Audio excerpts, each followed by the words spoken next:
대한민국 명실상부한 1위 기업인 삼성전자. 오늘날엔 삼성을 모르는 사람이 없을 정도로 우리나라 대표 기업으로 자리매김했는데요. 삼성은 이병철 초대 회장이 1938년 설립한 삼성물산을 모태로 출발했습니다. 초기의 삼성은 지금과는 많이 다른 모습이었는데요. 설탕과 모직업을 주력으로 해오다가 박정희 대통령과의 67회동을 계기로 1969년 삼성전자를 창립하면서 전자산업에 진출하게 되었는데요. 이병철 회장은 당시에 남들이 하지 않았던 사업의 전망을 보고 사업을 확장해 나갔다고 합니다. 박정희 대통령의 요청으로 이병철은 한국 비료 주식회사를 설립하게 됩니다. 공장이 거의 완공될 무렵 경향신문에서는 기사를 하나 내는데요. 이른바 한비 사건이라고 불리던 사카린 밀수 사건이었습니다. 당시 비료 공장을 짓느라 미쓰이 물산으로부터 자재를 들여오던 중 비료 원료인 사카린을 비롯한 여러 물품들을 대량 밀수했다는 내용인데요. 이것들을 되팔아서 한일 양국 정치인들이 막대한 이익을 챙겼다고 합니다. 이 일로 당시 한국비료의 상무였던 이병철의 차남 이창희가 구속됩니다. 이병철은 기자회견을 통해 한국비료 중 자신이 소유한 지분의 51%를 국가에 기부하겠다고 하며 재계 은퇴를 선언합니다. 당시 잘나가는 전자산업을 하고 있던 구인회와 이병철은 40년 지기였습니다. 둘은 사돈을 맺기도 했는데요. 재계 은퇴 이후 경영권을 장남 이맹희에게 넘겼던 이병철 회장은 삼성의 사업 확장을 위해 여기저기 알아보던 중 전자산업에 눈을 돌리게 되는데요. 이병철은 사돈이자 오랜 지기인 구인회에게 전자산업을 하겠다며 이야기를 합니다. 하지만 이 말에 구인회는 불가같이 화를 내며 가버렸다고 하는데요.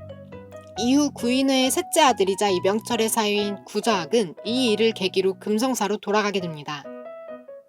사카린 밀수 사건으로 재계에서 물러난 이병철 회장은 1968년 농원조성 사업을 기획하는데요. 그는 경기도 용인군에 위치한 450만 평 규모의 야산에 농원을 세울 계획을 합니다. 야산의 규모가 크다 보니 물을 대기 위해서 무려 5만 평의 저수지를 만들기도 했습니다. 이렇게 만든 농원이 바로 국내 최초의 놀이동산인 용인자연농원이었습니다. 용인자연농원은 1996년 이름을 변경하게 되는데 오늘날의 용인 에버랜드입니다. 이병철은 슬하에 3남 5녀를 두었는데요. 첫째인 장녀 이인희, 둘째인 장남 이맹희, 셋째인 차남 이창희, 넷째인 차녀 이숙희, 다섯째인 삼녀 이순희, 여섯째인 사녀 이덕희, 일곱째 삼남 이건희, 여덟째 오녀 이명희. 이 중 여섯째 이덕희는 이병철 회장의 혼외자식이라고 합니다. 외에도 일본인 아내와의 사이에서 일남 일녀를 뒀기 때문에 이병철 회장에게는 총 10명의 자녀가 있었습니다.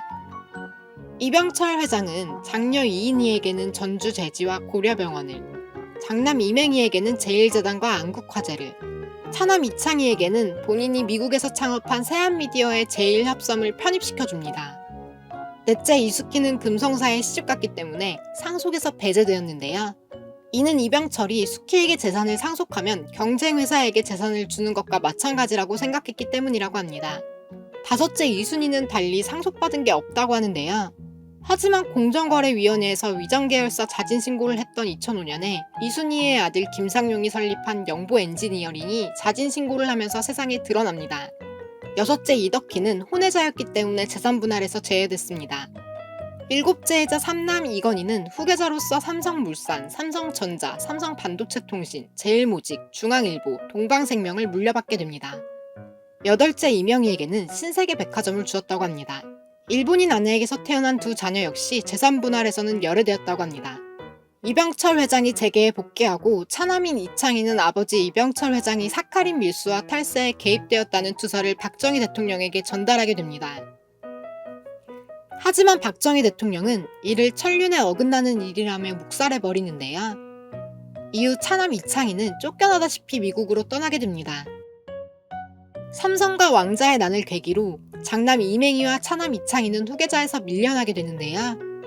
이후 후계자는 자연스레 셋째 이건희에게 넘어가게 됩니다. 1987년 경영권을 이어받은 이건희는 1988년에 삼성전자를 삼성반도체통신으로 합병하여 가전제품, 통신, 반도체를 3대 핵심 비즈니스 분야로 선정했는데요. 1990년대 이후 삼성전자는 세계 최초라는 타이틀을 달고 나오는 신제품이 많았습니다. 1997년 세계 최초로 30인치 TFT LCD를, 1998년에 세계 최초로 128MB SD램과 128MB 플래시 메모리 개발을, 1999년에 세계 최초로 MP3 휴대전화와 3D TFT LCD 모니터를 개발하며 반도체 사업에 박차를 가했습니다.